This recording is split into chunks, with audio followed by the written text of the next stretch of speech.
Picture this. You're the owner of an NFL team, and you're playing your arch rival in a relatively big game at the end of the season. It's an exciting time. If you win, you get bragging rights, and you get a critical win in the standings late.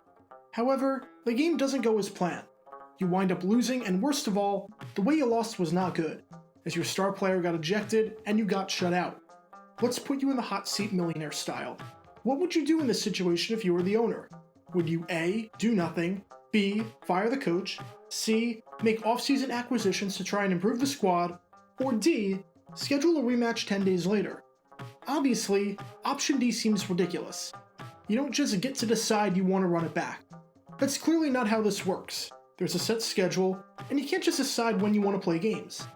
But if you want to know how weird pro football used to be, as it turns out, option D is exactly what happened.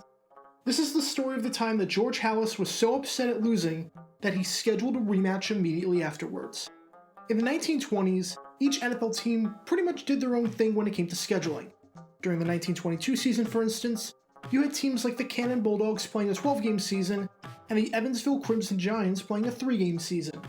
Perhaps the craziest example of this came a few years later in 1929, when the Dayton Triangles played 6 games, while the Frankfurt Yellow Jackets played 19. They would play a game on Saturday and Sunday, getting no break. 19 games in a 2.5-month stretch. Almost impossible to believe nowadays. Individual team managers would schedule their own games. Teams would play different numbers of games, and sometimes, teams would play games against teams outside of the NFL where nobody knew whether they actually counted or not. Scheduling in the 1920s was weird. It's nothing like what we have today, or have had for the past 90 or so years. And in 1922, the Chicago Bears were scheduled to take on their crosstown rival, the Chicago Cardinals, in a Thanksgiving Day clash. The Bears entered the game at 8-1, and were going up against a 6-2 Cardinals team. The Bears were only 1 game back of the Cannon Bulldogs for first place. Remember that there was no championship back then, as first place was all that mattered, so to say that this game was huge for the Bears would be an understatement. But unfortunately for them, they lost 6-0. The Bears were used to shutting out opponents. They had won 5 games beforehand via shutout. For the first time all season, though, they were the ones who got shut out.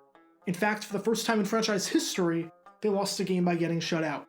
To make matters worse, it came against their arch rivals in the Cardinals. The Cards handed the Bears their only loss of the 1920 season, ending their title hopes. The Cards tied the Bears in 1921, which was one of just 2 games that the Bears did not win that season. And now, the Cards just knocked the Bears out of another title race. And to make matters even worse, George Halas got ejected during the game. Keep in mind that Halas did just about everything for the team. He was a two-way player, playing wide receiver and defensive end. He was the coach, and he controlled all the business operations. So naturally, Halas was pretty frustrated about this. And because this was 1922, he did what any reasonable man would do in this situation. He called the Cardinals up and told them to run it back. The two sides negotiated, and on December 10th, the teams met again, even though that was not a part of the original schedule. Oddly enough, the game was supposed to be hosted by the Bears at Cubs Park, which is now Wrigley Field. But for some reason, the game got moved to Comiskey Park, where the Cardinals play.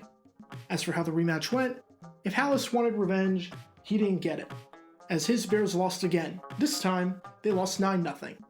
For George Halas on this occasion, it was a gamble that didn't pay off. But imagine a world today where you could just schedule a rematch against a team that beat you. That was the NFL all the way back in 1922. How far we've come. Special thanks to all our Patreon supporters for helping out the channel. Your support is greatly appreciated. See how you can become a patron and request future video topics in the description below.